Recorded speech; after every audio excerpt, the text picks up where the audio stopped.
دیکھیے اگر نشأت ثانی آپ کے ذہن میں ہے تو ایک نوجوان اگر طے کرتا ہے کہ میں اپنا یہ پروفیشن تج کر اور صرف اپنے آپ کو اللہ کے دین کے لیے اور اللہ کی کتاب کے پڑھنے پڑھانے کے لیے وقف کرتا ہوں تو موجودہ حالات میں یہ سب سے بڑی ہجرت پروفیشن ہے، کوئی اعلیٰ کیریئر نظر آ رہا ہے، امکانات ہیں، دنیاوی عزت ہے، وجاہت ہے، دولت ہے، بہرحال وہ سب کو اتنی تو نہیں ملتی، لیکن یہ کہ آدمی جب اس کو مطلوب بناتا ہے، کوشش کرتا ہے، تو آخر انسان ہی ہوتے ہیں جو چوٹیوں پر پہنچ جاتے ہیں۔ ان کے کوئی 4 ہاتھ اور 4 پاؤں تو نہیں ہوتے، 2 ہاتھ 2 پاؤں والی پہنچتے ہیں، لیکن یہ کہ انسان کو لمحہ بلمحہ ہجرت کرنی پڑتی ہے۔ اب یہ میں اپنے بارے میں بھی ایک تحدیثاً للنعمہ ایک بات آپ سے عرض کر دوں کہ ایک جیومیٹری میں کانسیپٹ ہے، آپ حضرات کے ذہن میں ہوگا کہ سرکل جو ہوتا ہے اس کے ہر پوائنٹ پر ٹینجنٹ اگر جائے تو اس کا رخ جو ہے بالکل وہ دوسری طرف ہوگا۔ ہر پوائنٹ پر ایک ٹینجنٹ ہے کہ جو کسی اور سمت میں لے جائے گا، رفتہ رفتہ یہ ڈائریکشن مڑتی ہے۔ میں نے ابھی جو یہ مقدمہ لکھا ہے حکمت قرآن کا، جو پرچہ آپ کے پاس ہے، دعوت ربیع القرآن کا، 3-4 جملے میں نے لکھے جس میں وہ راز کی بات بھی بتائی، ڈاکٹر اسلم صاحب والی بات آپ کو بتائی میں نے، جو میرا مزاج انہوں نے دیکھا تھا کہ اس کے حوالے سے انہوں نے یہ بات کہی کہ اگر تم ادھر نہ آئے ہوتے تو وہاں ہوتے۔ اسی طریقے سے میں نے خود اپنا تجزیہ کیا ہے بارہا، میں نے وہاں لکھا ہے کہ یہ میں ہی جانتا ہوں کہ میرا رب مجھے کہاں کہاں سے بچا کر لایا ہے۔ سب سے پہلی ہجرت شعوری میں نے کی ہے کہ میرا معاملہ جو تھا میڈیکل پروفیشن میں وہ پیچھے والے لوگوں میں سے نہیں تھا، اور میں یقین کے ساتھ یہ جانتا تھا کیونکہ ہر طالب علم کے زمانے میں اساتذہ میں سے کوئی نہ کوئی کسی کا آئیڈیل بن جایا کرتا ہے۔ میرے آئیڈیل ڈاکٹر امیر الدین تھے، سرجن ٹاپ کے، اور میں یہ جانتا تھا کہ میں بن سکتا ہوں امیر الدین، بلکہ شاید ان سے آگے نکل جاؤں،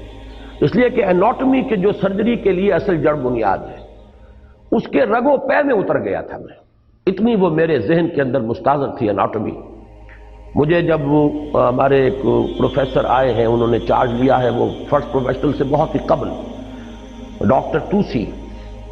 انہوں نے جب میرا پرچہ دیکھا ہے تو مجھے ڈسٹنکشن دی اس کے اندر، اور پھر وہ ٹائیفائڈ مجھے ہو گیا تھا جماعت اسلامی کا الیکشن سن 51 کا، اس میں بہت بھاگ دوڑ کی تھی تو میں پریکٹیکل کا امتحان نہیں دے سکا تھا، لیکن میرے پرچے سے اتنے متاثر تھے وہ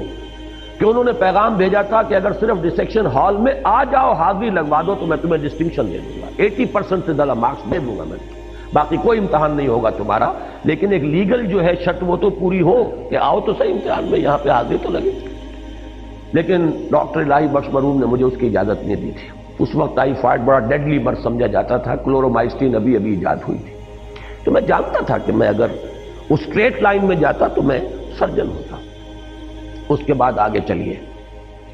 جمعیت میں نے کام شروع کیا، کچھ صلاحیتیں تھی آخر بولنے کی، لکھنے کی، آرگنائزیشن کی۔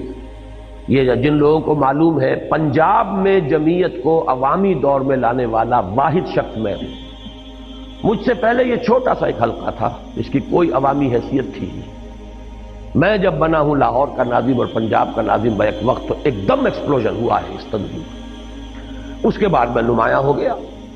جماعت اسلامی کے اندر بھی لوگوں کی نگاہیں مجھ پر اٹھیں، تقریریں میری پسند کی جاتی تھی، درس قرآن کا میرا شہرہ تھا، تحریر بھی کر لیتا تھا، عزم جو ہے اس کو ایڈٹ کر رہا تھا، لیکن میں نے خطرہ محسوس کیا کہ اگر اسی رخ پر میں بڑھ گیا تو میں ایک بہت ہی سستا قسم کا گھٹیا لیڈر بن جاؤں گا۔ میں نے کانشیسلی پھر ڈائیورٹ کیا اپنے آپ کو، اگر یعنی اس جمعیت میں جو میرا اس وقت کا کردار تھا اگر وہی جاری رہتا تو میں ایک سیاسی لیڈر بن گیا۔ بلکہ یہ لطیفہ ہے کہ پہلی میری عوامی تقریر جب ہوئی ہے نومبر 1951 میں، مولانا اصلاحی کی زیر صدارت، جمعیت طلبہ کا سالانہ جلسہ تھا YMCA ہال میں۔ یہ فرسٹ پروفیشنل اب سیکنڈ ٹائم میں دے چکا تھا، وہ سپلیمنٹری کا امتحان دے چکا تھا، رزلٹ مجھے وہیں اس میں YMCA ہال میں بتایا گیا ہے کہ تم کامیاب ہو گئے۔ اس وقت میری تقریر کی تھی جو اب بھی جمعیت کے بنیادی لٹریچر میں آج تک شامل ہے، ہماری دعوت اور ہمارا طریقہ کار۔ یہ تقریر میری اس YMCA ہال میں تھی نومبر 1951 میں، اصلاحی صاحب کی صدارت تھی، اور گود میں ان کی وہ بچی بیٹھی ہوئی تھی جو اب جوان بیٹوں کی والدہ ہے مریم، جن کے پاس مولانا رہتے ہیں، تو وہ شاید 5 سال کی تھی، 4 سال کی تھی اس وقت۔ مجھے بعد میں معلوم ہوا کہ میری اس پہلی تقریر پر مولانا اصلاحی کا تبصرہ یہ تھا کہ اسرار تو لیڈر بن گیا، یہ تو پہلی تقریر تھی، لیکن میں نے کانشیسلی پھر اپنے آپ کو ڈائیورٹ کیا، دوبارہ ہجرت کی میں نے کہ اس رخ پر اگر میں چلا تو بس ایک لیڈر بن جاؤں گا سیاسی، جیسے ہوتے ہیں سستے قسم کے لوگ، نہ فکر کی گہرائی نہ شعور، بس شور اور ہنگامہ اور بس وہ چلت پھرت۔ اس سے میں اصلاحی صاحب اس وقت امیر جماعت تھے، مولانا مودودی جیل میں تھے، میں جیسے ہی رزلٹ میرا آیا ہے فائنل MBBS کا، ان کے پاس گیا کہ رزلٹ آ گیا، میں اب فارغ ہوں اور آپ بتائیے کہ میں اب کیا کروں۔ تو ان کے الفاظ یہ تھے، ان کا اپنا ایک مزاج ہے کہ میں تمہیں یہاں جتنے بھی یہ ہمارے جماعت کے تھے اس وقت کئی یہ گشتی شفا خانے بھی تھے، 1-2 ڈسپینسریاں بھی تھیں، ان کے اوپر میں اوور آل انچارج بنا دیتا ہوں، تمہاری معاش کا یعنی تنخواہ وہاں سے ملتی رہے گی، باقی اپنی ساری امنگیں سیاست کے میدان میں پوری کرو۔ یہ گویا کہ میرے لیے اور زیادہ وہ، لیکن میں نے طے کیا میں لاہور رہوں گا ہی نہیں، اس راستے کو کانشیسلی چھوڑا ہے میں نے۔ مجھے اب تک یاد ہے میں اپنی کتاب کے اوپر وہ بنایا کرتا تھا کاپی کے اوپر، کافی عرصے تک وہ کاپیاں میرے پاس محفوظ بھی رہی ہیں، جیسے چوسر کی سڑک ہوتی ہے، اس وقت میں یہاں کھڑا ہوں، ایک راستہ میرے لیے یہ، ایک راستہ یہ، ایک راستہ یہ، ایک راستہ یہ، کانشیسلی پھر میں نے سلیکٹ کیا کہ نہیں مجھے اس راستے پہ نہیں جانا۔ اس کے بعد جماعت اسلامی کا معاملہ تھا،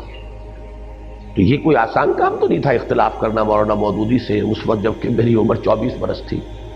تو یہ ہجرتوں پر ہجرتیں کی ہیں اللہ کے فضل و کرم سے، پھر نقل مکانی کی ہے۔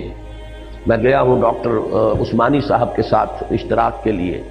کہ اب کوئی کام آگے کرنا ہے تو کیسے کریں گے، ورنہ میڈیکل پریکٹس،